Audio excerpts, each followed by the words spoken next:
中国完了，日本警告，敢打台湾等于日台建交，加全球立刻承认台湾。这句话意思很直接，北京只要胆敢对台湾动武，不仅日本将立即和台湾建立正式外交关系，整个世界也会立刻承认台湾为独立国家。乍听之下仿佛天方夜谭，毕竟眼下大多数国家都不承认台湾的主权。但如果这一幕真实上演，是否意味着中国多年经营的外交战略将瞬间瓦解，甚至自食恶果，身败名裂呢？这一番豪语其实出自日本外交战略圈的重量级人物前日本驻澳洲大使山上信吾。他最近受访时明确建议西方国家应该共同对北京表明立场，告诉中共，只要你对台湾开第一枪，维持了几十年的基一中政策就会立刻终结。简单来说，就是警告中国，一旦你武力犯台，全世界将不再假装台湾是你的一部分，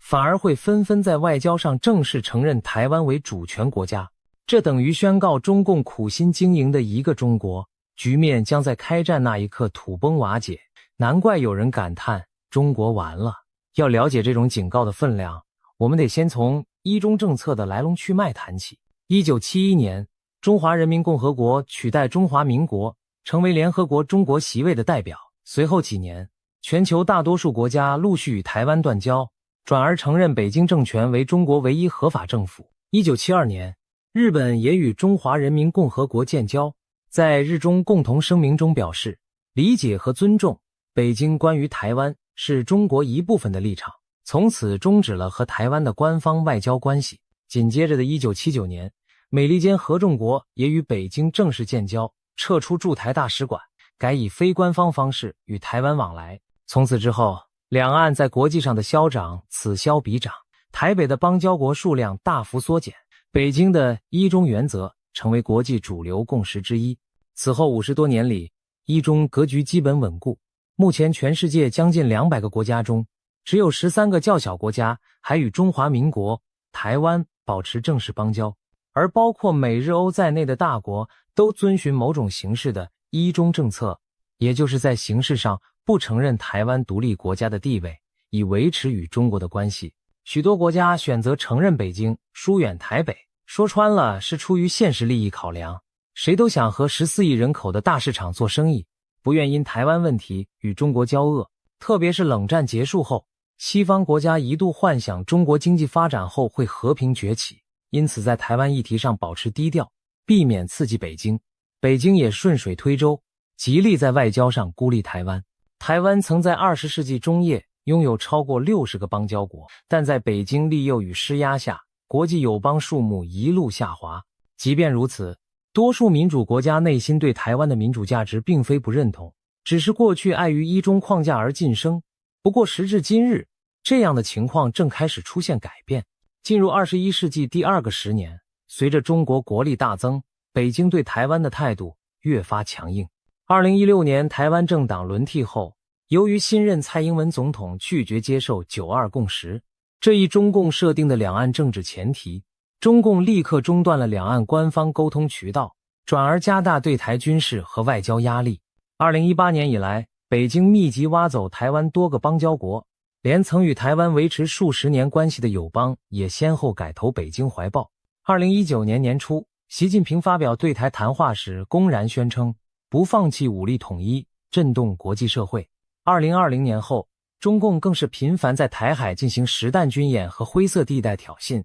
军机几乎每日绕台巡航，多次越过海峡中线。2022年8月，当时的美国联邦众议长裴洛西访问台湾，引来北京大发雷霆，借机在台湾周边海空域举行大规模军事演习，甚至向台湾附近海域发射飞弹，模拟对台封锁攻击。这一系列动作显示出北京正将武力犯台的威胁一步步具现化，国际社会也随之警觉，两岸和平已非当然，中共未来真有可能铤而走险。北京之所以胆子越来越大，很大程度是因为过去认定各国在台湾问题上不敢介入太深，许多国家过去对中共的扩张采取绥靖态度，就是担心经济利益受损。但2022年的俄乌战争给自由世界上了一课，经济再重要，也不能对侵略坐视不理。今天的美欧日等国对于北京，若胆敢武力改变台海现状，已不再抱任何幻想，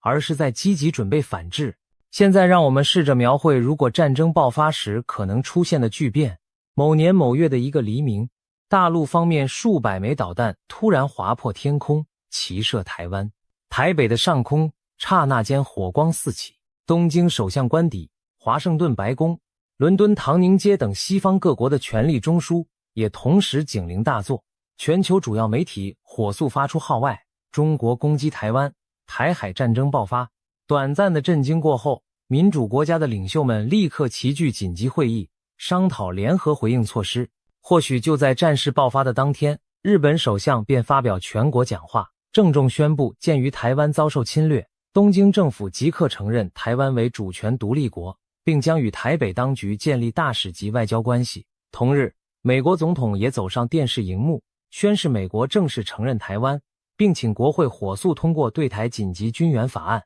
随后，英国、法国、德国、澳洲、加拿大等国纷纷响应，发表承认台湾的声明，甚至召回各自驻北京大使以示抗议。联合国安理会紧急开会，美英法提出谴责中国侵略的决议。尽管遭到中国否决，但中国的孤立处境已昭然若揭。战争爆发后不到24小时，国际秩序就可能急剧改写。日本的表率作用将引发多米诺效应。在东京率先复交台北之后，美加与欧盟各国也将陆续和台湾互设大使馆。台湾总统或许能透过视讯向各国国会发表演说，赢得一次次起立鼓掌的支持。曾经遥不可及的国际承认，如今仿佛洪水决堤般向台湾涌来。长久以来压在台湾头上的一中巨石，被中共自己的导弹炸得粉碎。国际政治版图出现冷战结束以来最剧烈的变化。一边是数十个民主国家正式承认并结盟保卫台湾，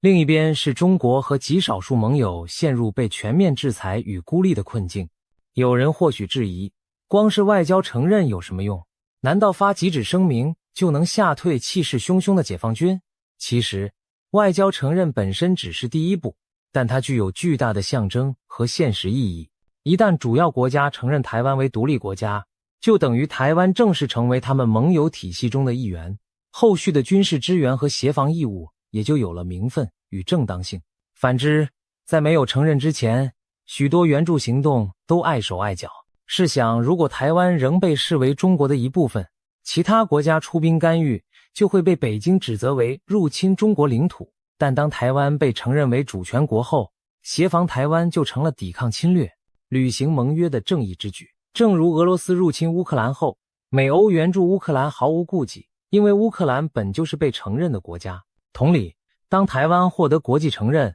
各国才能放手提供军事介入，包括派遣部队、运送武器装备、分享情报，乃至组建多国联军。换言之，外交承认将大大解放对台援助的尺度，让过去碍于一中顾虑而投鼠忌器的种种行动都能堂而皇之地展开。事实上，真正下阻侵略的是承认背后所代表的军事承诺。山上、信武等人的建议，正是希望塑造出这样政治加军事双管齐下的下阻态势，让北京深知，一旦开战，将招致他无法承受的全球围攻。只有让中南海的决策者们相信，攻打台湾将引发他难以承担的后果，他们才可能打消冒险一搏的念头。尤其值得注意的是，提出这番终结一中政策、震慑战略的是日本人，而日本如此积极挺台的背后，有其深刻的历史与战略考量。首先，台湾的安危与日本自身的国家安全息息相关。台湾地处第一岛链中心位置，一旦落入中共之手，日本从琉球群岛到本州岛的防线将全面暴露在解放军威胁之下。不仅日本通往太平洋的海上航路可能被中国封锁，日本南部离岛甚至本土都可能直接卷入战火，因此日本绝不可能对台海战事袖手旁观。早在2021年，已故前首相安倍晋三就语出惊人的表示，台湾有事就是日本有事，也就是日美同盟有事。这句话首次把台海安全和日本自身存亡直接联系起来，令北京大为恼火，同时也反映出日本战略界的一种清醒认识。如果台湾倒下，下一个受威胁的就是日本。来到2025年，日本迎来了战后史上对中态度最强硬的一届政府，以鹰派著称的高市早苗出任首相。高市首相上任后不久，就在国会公开宣誓，若台海发生武装冲突，可能构成危及日本生存的事态。他提及的存立危机事态，指的正是日本法律上允许自卫队行使集体自卫权的情况。当盟国受到攻击，且日本存亡受到威胁时，日本可以一同出手反击。换言之，高市早苗已经明言，如果中国武力犯台，日本将视同自身受威胁，可以依法出兵相助。这项宣誓在日本国内外引发巨大回响，北京更是勃然大怒，痛批日本领导人公然以武力威胁中国。但高市的立场恰恰证明，日本政府已下定决心，不会再对台海危机采取含糊或旁观的态度，而是准备与盟友站到一起抵抗侵略。北京当局对高市早苗的言论极为不满，立即展开了前所未见的激烈反应。中国驻大阪总领事薛健情绪失控，放话威胁，那种肮脏的头就应该毫不犹豫斩掉。如此充满杀意的字眼从一名外交官口中说出，震惊了国际社会，也使中日关系雪上加霜。随后，北京进一步采取一连串报复措施，包括发布对日本的旅游警示，劝告中国公民暂勿前往日本。解放军则在黄海划出军演区域，从17日起连续多天进行实弹射击，以武力示威。北京当局甚至宣布暂停进口日本水产品，以经济制裁相要挟。短短几天内，中日邦交50多年来的友好成果荡然无存。中国官媒高调渲染，这是日本军国主义复活，声称战后日本领导人首次以武力威胁中国。北京外交部也强硬表态，任何妄图干涉中国统一大业者，中国必正面击溃。措辞之强烈，姿态之强硬，皆属罕见。然而日本方面并未因此退缩。首先，中国限制旅游等经济手段对日本影响有限。事实上，日本目前正面临观光客过多所带来的拥挤问题，中国团客减少，反而让不少日本民众暗舒一口气。再者，高市内阁在日本国内拥有将近80%的支持率，显示强硬表态，在民间广受认同。日本社会非但没有被中国吓倒，反而出现了向高市集结的趋势。舆论普遍认为，此时绝不能向中国低头。朝日新闻分析指出，高市阵营认为，若此时撤回发言，将失去保守派基本盘的信任。可见，日本政府在顶住中国压力方面有坚实的民意后盾。在这种背景下，日本战略界抛出的敢打台湾就终结一中政策论调就更具实际震慑力。因为北京看到了，日本不是说说而已，而是真的做好与中国摊牌的准备。这也在提醒北京，不要再抱持各国不敢真的为台湾出头的侥幸心理。其实不止日本，全体西方民主阵营近年来都在重新评估对华政策，尤其关注台海潜在的危机。2022年，俄罗斯入侵乌克兰的战争历历在目，给自由世界敲响了警钟。对侵略者的姑息养奸，只会助长更大的野心。如今美国和欧洲对北京武力犯台的可能性绝不掉以轻心，纷纷强化威慑部署。美国总统拜登上任以来，已经4度公开表态，若中国攻打台湾，美军将会防卫台湾。虽然每次白宫幕僚都声称美国对台政策没有改变，但明眼人都看出，这些前所未有的总统承诺已经释放出极为清晰的信号，美国不会坐视台湾遭到侵略。同时，美国国内民意也日趋支持协防台湾。近年来多项民调显示，过半数美国民众赞成在中国入侵时军事援助台湾，较以往大幅提升。有了这样的民意后盾，美国政府在对抗中国方面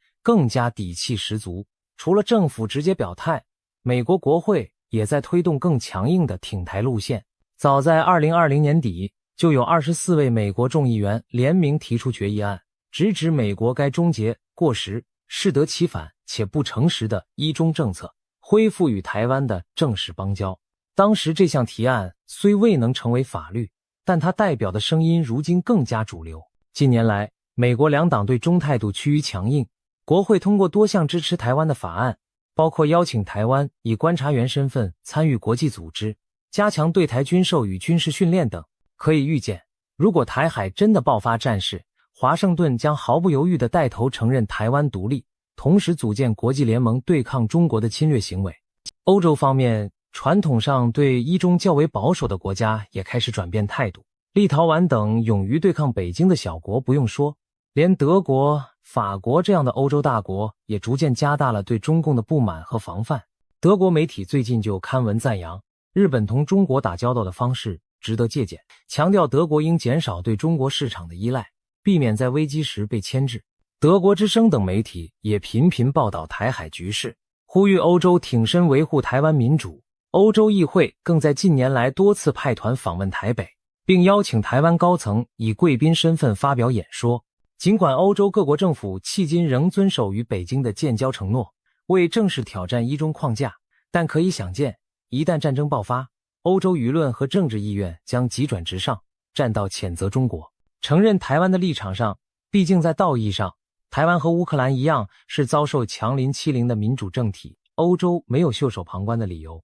此外，印太地区的其他国家也在悄然靠拢。澳洲近年来因直言批评中国扩张而受到北京经贸报复，但澳洲民众的反中情绪反而更加高涨，坚定与美日站在一起。印度虽然官方立场模糊，但中印本就存在边界冲突，如果中国在东边惹出战争，印度很可能趁机在西边牵制中国，至少也乐见西方重挫中国实力。再看区域安全联盟方面，美日印澳组成的四方安全对话 QUAD 和英美澳结成的 AUKUS 联盟，都是近年来针对中国军事野心而建立的架构。虽然印度的态度相对谨慎，但其他成员都明确将维护台海和平视为共同目标之一。可以说，东亚与太平洋周边许多国家都在未雨绸缪，万一台海有事，这些力量可能汇成一股强大的联合反制力量。中国将面对的不仅是单一对手，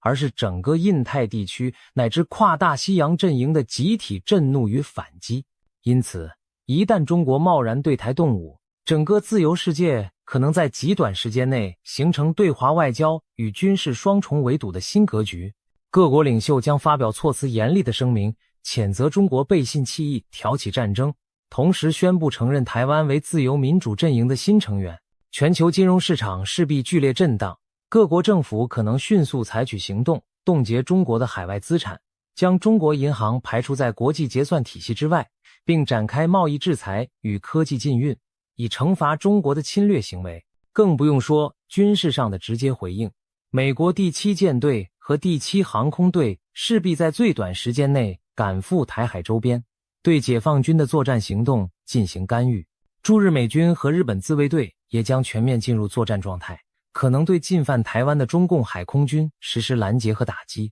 澳洲、英国、加拿大等传统盟国会提供后勤支援和高科技武器装备，甚至派出志愿部队，就像韩战爆发时联合国军多国部队驰援一样。台海战争一旦开打，也可能出现多国联军协防台湾的局面。台湾的抵抗将不再是孤军奋战，而是整个民主世界在背后撑腰。从北京的角度看，台湾问题从来不只是领土之争，更牵涉中共政权的合法性和民族主义情绪。中国官方一贯声称台湾是神圣不可分割的领土，把统一台湾描绘成实现中华民族伟大复兴的必经步骤。特别是习近平上台后，对内对外都更加频繁地强调解决台湾问题的决心，甚至把对台动武的可能性写进了中共党内的重要决议。对中共领导人而言，台湾迟迟不统一是一块心病，也是一张向人民展示强国梦的政治王牌。因此，北京在宣传上塑造出必要时将不惜一战的强硬姿态，以满足国内高涨的民族情绪。然而，正如一些冷静的中国知识分子所分析，武力犯台对中国自身充满风险，一旦失败将危及中共统治根基。习近平如果误判形势轻启战端，很可能搬起石头砸自己的脚，把自己多年经营的基业毁于一旦。对北京来说，武统台湾引发的最坏结果，莫过于陷入一场无法承担的灾难性败局。一场原以为可以迅速结束的统一战争，却演变为与美日乃至整个西方长期消耗的全面对抗。北京数十年来在国际上编织的外交关系网将瞬间撕裂。那些曾与中国建交的国家，如今纷纷把大使馆转往台北。中国可能从原本拥有180多个邦交国，一下子沦落到只有俄罗斯、朝鲜、伊朗等少数几个朋友还站在自己身边。这样的外交孤立，比起今日遭制裁的俄罗斯，有过之而无不及。中共原本想吞下台湾，结果却先砸碎了自己在国际上的声望和影响力，实在是莫大的讽刺。经济上更将是毁灭性的打击。中国经济与世界联动之深前所未有，但也因此极度脆弱。如果战争爆发，西方国家势必祭出比制裁俄罗斯更严厉的经济惩罚，中国庞大的出口市场将土崩瓦解，欧美日可能全面禁止从中国进口商品，企业撤资，全球供应链也将对中国关上大门。关键的半导体、航空、制药等技术和零组件供应将被切断，中国工业产能将陷入困境。西方甚至可能冻结中国在海外的大量资产，使中国的外汇储备和主权基金无法动用。中国经济经不起这样的重击，很快就会陷入严重衰退。大量失业和物资短缺会在国内引发社会动荡，民众对政府的信心将迅速流失。同时，军事上的溃败风险更令北京不寒而栗。以目前态势看，解放军虽持续扩军，但真要对上有美日撑腰的台湾，胜算并不乐观。一旦战事胶着，甚至出现失败迹象，中国的国际声望和内部统治都将遭受毁灭性打击。试想，若台湾在战火中屹立不倒，并在战后因国际承认而重新发出声音，那对中共政权而言将是何等巨大的挫败。中国国内长期被灌输的统一期待会瞬间崩解，民众会质疑宣扬武力统一的政府是否将国家带入了毁灭深渊。中共执政的合法性将面临前所未有的挑战，高层权斗和政局震荡几乎难以避免。历史上，许多独裁政权都曾因战争失利而倒台，例如俄罗斯帝国在对日战争落败后引发了1905年革命，阿根廷军政府在马岛、福克兰战争溃败后迅速垮台，等等。北京领导人对此绝非不知，但如今似乎仍在统一迷梦与自身安危间铤而走险。有人戏言，到那时，真正面临生存危机的不是台湾，而是中国共产党政权本身。日本所发出的敢打台湾就全球承认台湾警告，正是基于上述种种严酷后果做出的下阻之声。一方面，他点明了中国攻台将自毁长城的可怕结局，让北京充分认知冒险犯台的代价之高昂。另一方面，他也是在向全世界喊话，民主阵营必须团结一致，以强硬态度阻止侵略野心的实现。这不仅是对北京，也是对所有关心台海和平的国家发出的动员令。现在就该坚定立场，才能避免未来不得不真枪实弹的较量。其实，这些国际声援无疑令人振奋鼓舞。想象多年以来被拒于国际组织门外的台湾，终于得到各主要国家的大方承认，台湾的外交困境将在一夕之间彻底改观。假如未来某天，台北街头飘扬起美、日、英、法等各国国旗，大批外国外交使节出现在总统就职典礼的贵宾席，那将是几代台湾人为之努力的梦想成真。但我们也必须清醒地认识到，这一切美好愿景有一个前提，台湾能够挺过战争本身的考验，因此台湾必须未雨绸缪，不能将自己的命运完全寄望于他人的义举。正如许多军事专家所言，国际承认和支援固然重要，但更根本的关键在于台湾自己的生存意志和防卫能力。如果没有台湾军民顽强抵抗，再多的外交声明和武器援助也将无济于事。乌克兰的经验证明，只有自己不放弃抗争，才能换来源源不绝的外援。在和平尚未破灭之前，台湾就必须积极强化自身防务，把国家安全建立在坚实的自我防卫基础上。一方面，要持续提升不对称作战能力，发展足以重创敌军的防空、反舰、反登陆武器；另一方面，也要强化全民国防意识和后备动员体系，让敌人知道即使突破正规军防线，也将陷入人民战争的汪洋大海。值得庆幸的是，近年来，台湾社会的危机意识确实有所提升，政府也在加紧国防建设，国防预算逐年增加，新式武器持续引进，自主国防工业发展不懈。今年起恢复1年期义务兵役，并强化后备部队的训练。台湾采购的 F-16V 战机、海马斯多管火箭系统等先进武器相继部署，本土研制的雄风飞弹、歼枭无人机等战力也提高了下组的可信度。从装备到人员，台湾都在做最坏的准备，务求万一战争降临时能撑得住、守得稳，等到盟友进一步的驰援。值得一提的是，在战争爆发之前，许多国家出于现实考量，仍会小心维持表面上的一中政策，不轻易挑衅北京。但这并不意味着他们对台湾的支持只是空话。一旦北京真的犯下战略错误动手，各国转变立场将会非常迅速果决。换言之，国际社会其实是在极限施压与克制中等待北京自己踩下红线的那一刻，好让民主阵营能顺理成章地展开全面反击。正因如此，我们看到平时大多数国家虽口头声援台湾，却不跟台湾建交，但那只是暴风雨前的宁静。一旦暴风雨来临，强大的支援力量将倾巢而出。总而言之，敢打台湾等于日台建交加全球承认台湾，绝非虚张声势的恫吓，而是极可能发生的现实剧本。它既是对野心扩张者的严厉警告，也是对守护和平者的集体动员。对中国而言，贸然开战将付出难以承担的代价；对台湾而言，唯有自己够坚强，盟友够团结，才能一同化解战争威胁。我们正在见证世界格局的重大转折点，民主国家正前所未有的凝聚起来，表明不会袖手旁观，任由一座灯塔般的自由岛屿被强权吞灭。历史告诉我们，越是企图以武力吞并自由之地的霸权，最后往往自取灭亡。而我们也相信，只要台湾和国际伙伴们坚定信念，共同努力，台海终能守住和平，让自由的光芒继续在亚洲闪耀。